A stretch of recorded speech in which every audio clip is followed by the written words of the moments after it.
This video, I'm going to be sharing with you the truth about full moon energy updates and show you the real impact that the moon has on the planet and how you can best move through it. Welcome back to another video. My name's Aaron and I help people expand their consciousness.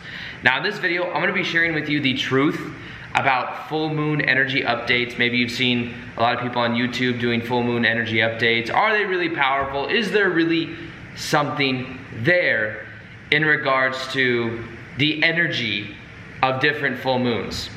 Now, right now, as I film this, regardless of when this video goes up, it's actually a full moon. Or I think last night was the full moon.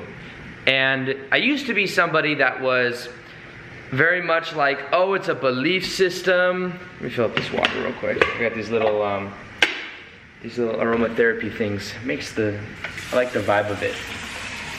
What I used to do is, I used to believe, oh, it's just kind of like a belief system. Like it doesn't have to have so much power over you if you choose that it doesn't.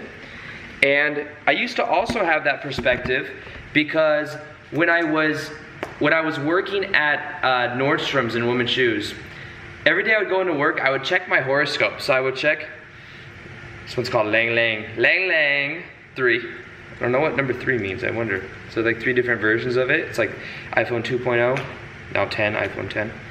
I'd go into work every single day, and what I would do is I would check my astrology for the day. And it's like more of a general astrology, you know, I'm a Sagittarius, so it would say something like, today you're gonna have a great day at work, or it would say like, you're gonna communicate well with people today, or whatever it would say. And then I would assume and go in with that pre-frame. Now sometimes it would say something like, today you're gonna find this kind of thing happens with people. There'd be like something negative, and I would go into work and I would experience that because it was a self-fulfilling prophecy. So for a while, I believed that there was, not that there was no power in it, but I chose, because then I eventually came to a realization where I don't have to let this have power over me. This is a powerful tool. It's a powerful point of awareness, but it doesn't have complete power over you. So it's something that made me kind of reframe it. So for the longest time, especially when you hear about like Mercury retrograde, everyone's always talking about Mercury retrograde. I'm like, people are like, what do you feel about Mercury retrograde? And I've always kind of been like, you know, I think that when people focus on Mercury retrograde, sometimes what happens is people create that to be even more of a reality within themselves. It's like they give an excuse that if anything goes wrong with television, or not television, but I just looked at a television, a technology, that it's because it's Mercury retrograde. Now, the thing is I'm going to share with you in a minute the way that I view this process, but the thing is many of these things are self-fulfilling prophecies. They are self-fulfilling prophecies. The power is really within us. Now, with that being said, when it comes to a full moon, what I believe a full moon does is it amplifies whatever is either there consciously or unconsciously. It amplifies. They say that there's more people, that's why they call it a lunatic, somebody that does some crazy thing, because during a full moon, Luna, the moon, it amplifies whatever emotion you're feeling. And I can feel that right now. I feel that right now as, you know, right now, today is the launch of my shift experience, a thing I've been making for the last 6 to 8 months now. There's a certain level of the energy that I feel about it. You've got Lior on the other side of the world right now, so I feel like we're just, I don't know, I feel the energy amplifying whatever is unconscious, or like we're not necessarily aware of, if that makes sense. So normally this is also a time of shadow work. I remember the last time that Lior went to Europe, it was kind of a similar thing, and it was around a full moon as well. And it was like there was just this clearing, this energy coming up, whether it was like missing each other or it was just being apart. Not quite sure what it was. But in general, these things come up because they're being amplified. So they're there regardless, but they're just being amplified. The moon is in a way an amplification system. And what it will do is it will amplify to you a lot of the things that haven't been dealt with. And I know with certain moons, they also have certain energies. So for example, I remember back in December, there was a lot of old, past like earlier in my life memories that were coming up that I had to deal with. For that full moon, it was in Cancer, I believe. And Cancer is very emotional. And then there are different full moons and with different intentions. Some of them could be positive, but in general, they amplify what is unconscious. Now, let me show you something that I think is. I'm gonna get my little bird over here. Oh, I wish you could all smell this right now. So, I've got my handy dandy marker. Here. Now, look at this. So, what we have is every single one of us. Oh man, I left this. This is a thing. Yeah, I left this thing. What I've been doing is I've been using these markers and then leaving them open like that, like all day, like 2 days. Okay, here's another one. Let's see if this works. Oh yeah, look. Oh, that's a messed up moon. I don't know, maybe that's really the shape of the moon. Who knows? Say this is the moon, right? Actually, let's say this is the Earth. Continents and stuff. Continents. I don't know what that is. That's Australia. And then, yeah, okay. This is the Earth. Now, around the Earth, what we all, every single one of us, yay, every single one of us has an energy field around our body. All of our energy fields are connected together, and then there's this big energetic field around the planet. Now, within this energetic field is what we call the collective unconscious. I'm just going to put like that. The collective unconscious. So around, we have what we're aware of, like think of it like our own bodies. We have our emotions, our thoughts, our beliefs within our auric field. And that's going around our body. And then we perceive of the world through that lens, and we meet other people that resonate with our auric, with our fields, and what we believe we deserve, and all these different things.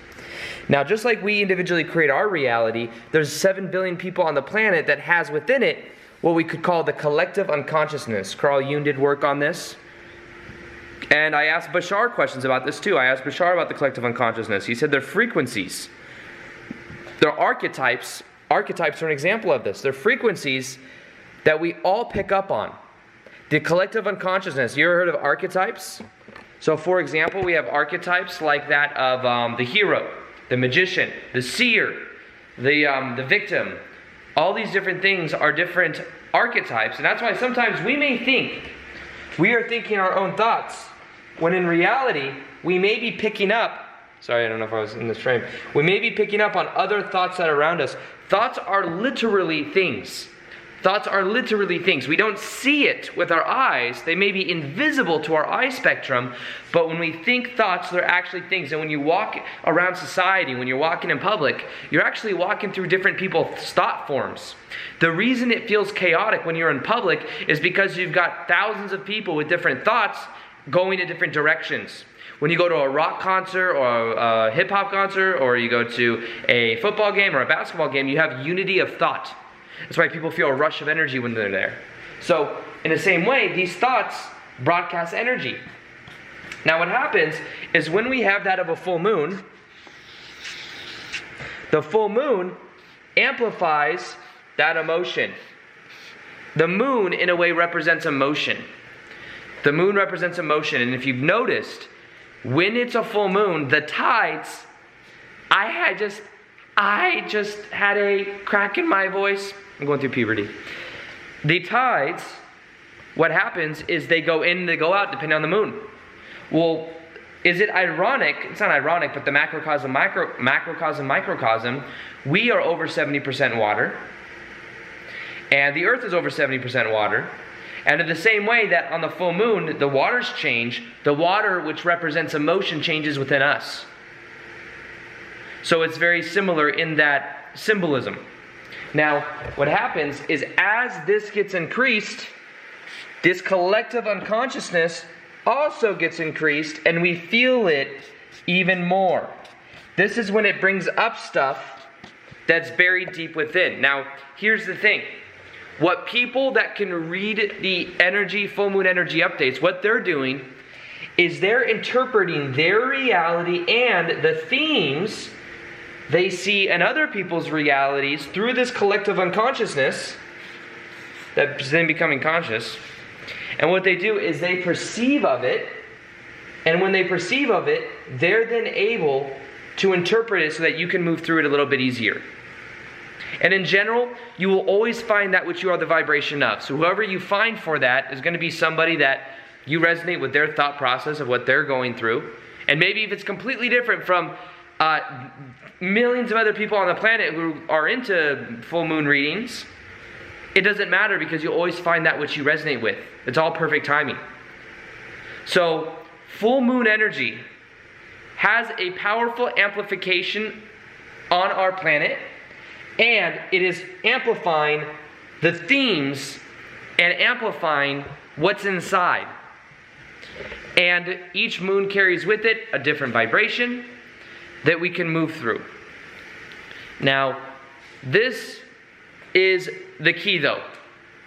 Yes, there are people that can look at that and that can tell you different things about the themes and all of that. And I think it's great.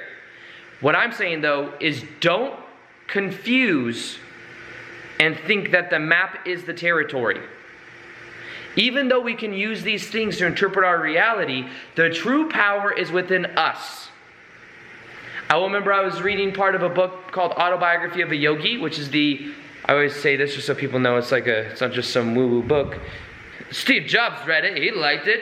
Steve Jobs read it every year, last 40 years he was alive, which is a true story. And it was the only book in his iPad.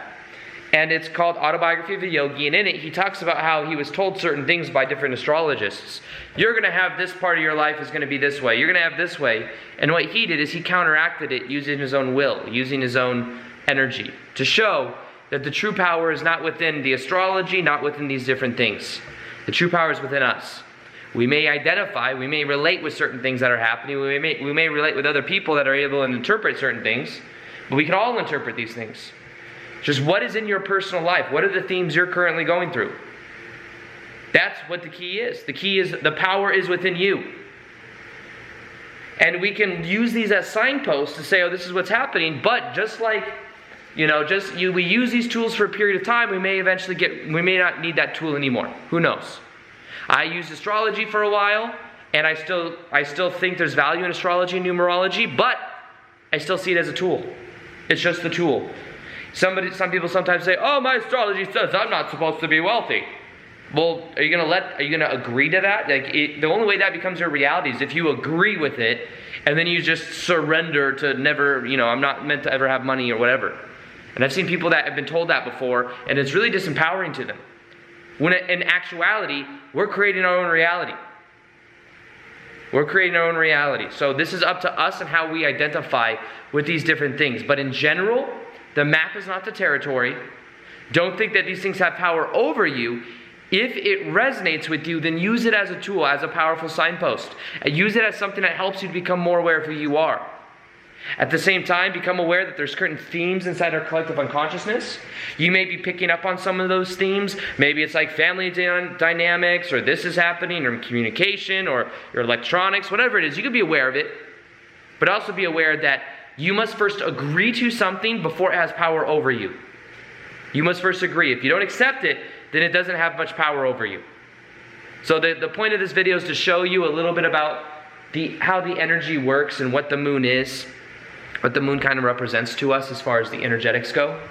And then also to understand that it can be powerful, but at the same time, don't give away your power in thinking that negative things have to happen just because of something that you saw or read.